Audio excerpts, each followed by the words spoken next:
Okay, so good evening everyone. Today I'll be discussing about the LGBT in history or kanang how society kanang pag kung unsa ang pagtanong sa society sa sexuality o gender nga na change over the time. So let's start sa kanang introduction. For the introduction, labels are so powerful so it can be used to discriminate and oppress people, like how the German Nazis used the word Aryan race to mean superior and Jews, and homosexual to justify their mass murder of what they called as inferior race. However, labels can also empower people to claim their space in our society, especially in political sphere. Language can be used to avoid offense or disadvantage certain groups of people, like using person with disabilities instead of disabled, African American instead of blacks, and LGBT instead of homosexuals. So, ang labels ko no kay so powerful to the point nga kanang gamito na siya para pang-discriminate sa mga tao. So, sa past, naiuban, nay mga grupo nga ang mga labels kay gilockdown mo ang ubos kayo ilang pagtan-aw sa uban. For example, sa kanang Nazi, for example, sa Nazi Germany, ang term nga kanang Aryan race kay gamit nila for themselves para ang meaning nga na superior, while nigamit sila og word nga Jew and homosexual as kanang inferior labels. Pero ang labels kay kanang empowerment, gamit po siya for empowerment. They help people nga kanang i-claim ilang space in the society, like kanang pareha nang gitawag na to person with disability instead of tawagan na to sila disabled person, o kanang mga African American instead of tawagan na to sila o kanang mga black people. And also the last is kanang LGBT instead of tawagan na to sila homosexuals. Okay, now so let's move on sa kanang views on LGBT in history.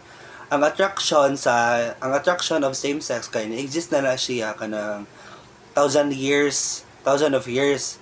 Sa ancient China, around 600 BCE, na sila gigamit nga term. Ang kanilang term is pleasures of beaten pitch para ma-describe ang same-sex relationships.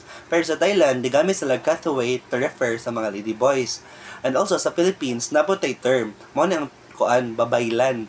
Referred ni siya sa mga spiritual leaders, pero ang kadaghanan nila mga babae, pero ang uban, mga men who live as women.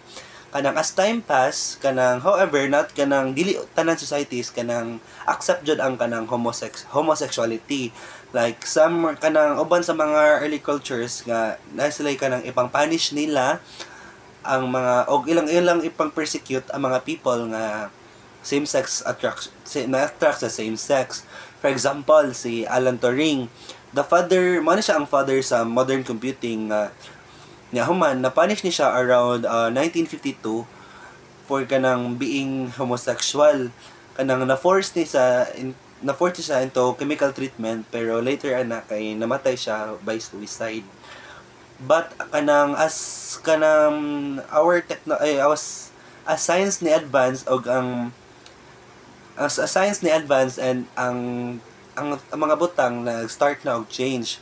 Pag 1973, ang American Psychiatric Association or APA gi-remove ang homosexuality sa lista sa mga mental illness after years of research o ganang advocacy. Ilang gi-declare nga being gay kanang natural variation of human experience la dili siya sakit. So today's society kanang we are more becoming accepting sa LGBTQIA+ community, and masabtan na po nato sila kung anong attracted sila sa same sex, and also identifying differently from traditional gender roles does not make a person nga kanang less human or less worthy of respect. In short, LGBT shows us that acceptance takes time, but progress is always possible when mas gipilit na to nga mas mosabot kaysa mang judge. Good evening everyone, my name is Christian Lee C. Banyagas, and this is my report. So, lesbian women who are emotionally and sexually attracted to women.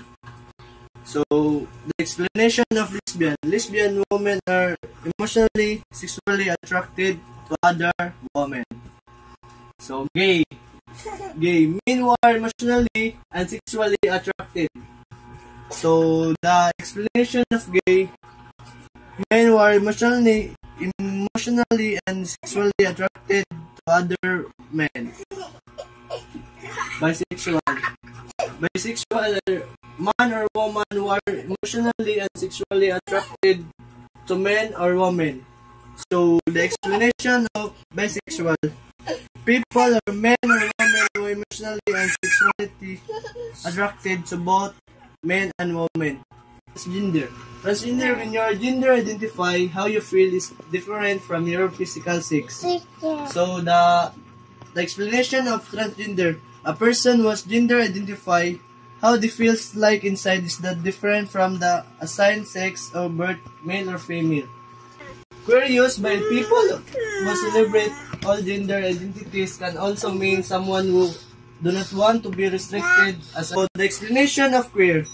Queer are born team from people who don't fit neatly and traditional categories, sexual orientation or gender identity. Next, intersex. Intersex people who are born with sex genitals or chromosome pattern that do not fit by typical male or female. So, the explanation of intersex. Intersex people who born with physical sex characteristics, genitals, hormones, or chromosome that don't fit typically male or female.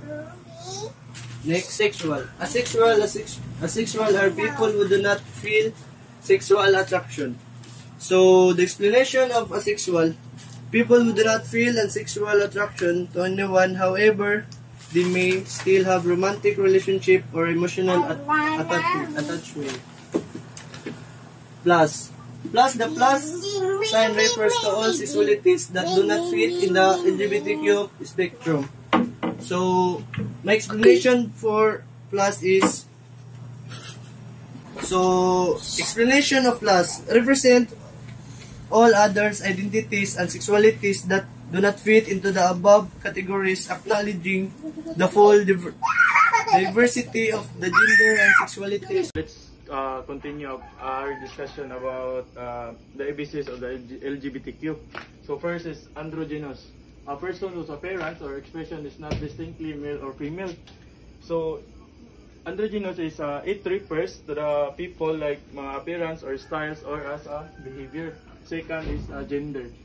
So gender is one of the internal scenes of being masculine, feminine, both or neither.